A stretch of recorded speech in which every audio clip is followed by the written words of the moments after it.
an is equals to 3 plus 4n, ठीक है, find sum of first 15 terms, ये बोला है, राइट। अब पहले तो मैं इस क्वेश्चन को खुद करके बताती हूँ आपको कैसे करना है, ठीक है, फिर आप इसका सेकंड पार्ट करना। तो पहले ध्यान से सुनो कि ये क्वेश्चन क्या है और what you exactly you have to do. So in this question it is given if an is equals to 3 plus 4n, मतलब an का फॉर्मूला दे दिया, find sum of the first 15 terms, पहली 15 terms का सम हमें निकालना है। So we don't know anything except this formula, तो यही काफी है। अगर an का फॉर्मूला ये है, अगर मैं n की वैल्यू 1 रखूं इस फॉर्मूला में, तो ये फॉर्मूला क्या बनेगा, a1 is equals to 3 plus 4 into n की वैल्यू हमने क्या लिया 1। सो n की वैल्यू मैंने केस 1 क्या लिया, n इक्वल्स टू 1, तो 1 डाला तो यह a1 equals to 3 plus n की जगह पे 1 डाल दिया, इस फॉर्मूला में डालेंगे तो यहाँ से a1 की वैल्यू आई 3 प्लस 4 7, तो a1 ही आपका क्या होता है, a होता है, मतलब फर्स्ट टर्म होता है, तो हमारी फर्स्ट टर्म आ गई 7। अब मुझे सेकंड टर्म निकालनी है, तो मैं क्या रखूंगी, ठीक है, सब्स्टिट्यूट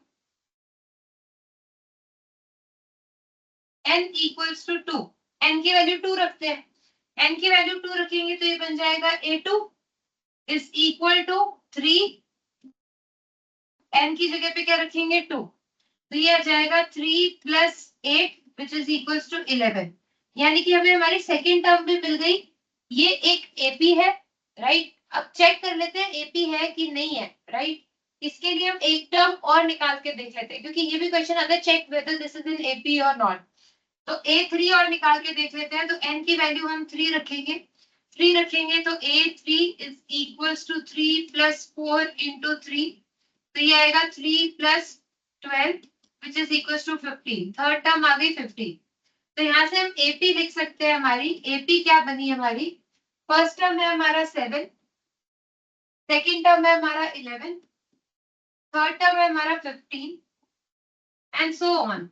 इन दोनों का डिफरेंस देखिए कितना है, कॉमन डिफरेंस इन दोनों का कितना है, 11 माइनस 7 4 है, 15 माइनस 11 4 है, यानी कि ये एपी तो है, और हमारा डिफरेंस भी हमें पता चल गया, डिफरेंस कितना है इस एपी का, 11 माइनस 7 यानी कि 4, कॉमन डिफरेंस कितना है 4, तो हमें हमारी फर्स्ट टर्म मिल गई 7, हमें हमारा कॉमन डिफरेंस मिल गया 4। अब जो भी पूछा हम निकाल सकते हैं, क्या पूछा है, sum of first 15 terms, first 15 terms का सम बताना है, मतलब S15 बताना है।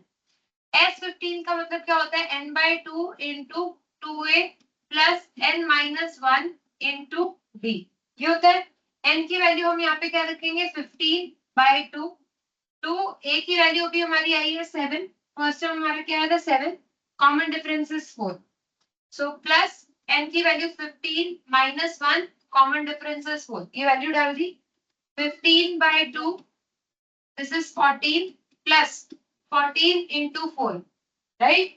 मैं चाहूं तो आप इसको ऐसे भी सॉल्व कर सकते हैं, 14 into 4 और ऐड करके आप 14 कॉमन भी ले सकते हैं। मैं 14 कॉमन लूंगी तो अंदर क्या बचेगा 1 plus 4 which is 5 only, right. तो दिस इज बेसिकली 14 into 5 लिखा हुआ है, बाकी आप 14 into 4 करके उसमें 14 ऐड कर सकते हैं, कोई प्रॉब्लम नहीं है।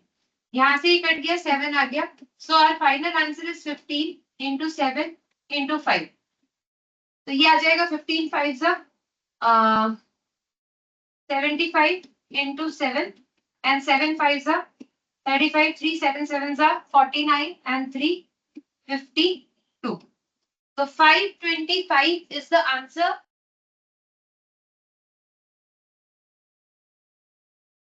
फाइव 525 आ गया हमारा sum of first 15 terms of an AP जिसका an ये था। तो आपको क्या है, an का जनरल फॉर्मूला दिया हो तो आप सबसे पहले n की वैल्यू 1 डाल के फर्स्ट टर्म निकालो, फिर n की वैल्यू 2 डाल के सेकंड टर्म निकालो, थर्ड भी निकाल लो और चेक कर लो एपी एक ही नहीं है। जैसे ही आपको फर्स्ट सेकंड थर्ड टर्म मिल गई तो आपको a मिल गया, कॉमन डिफरेंस मिल गया, फिर जो भी आपसे पूछे आप निकाल दीजिए। अंडरस्टूड।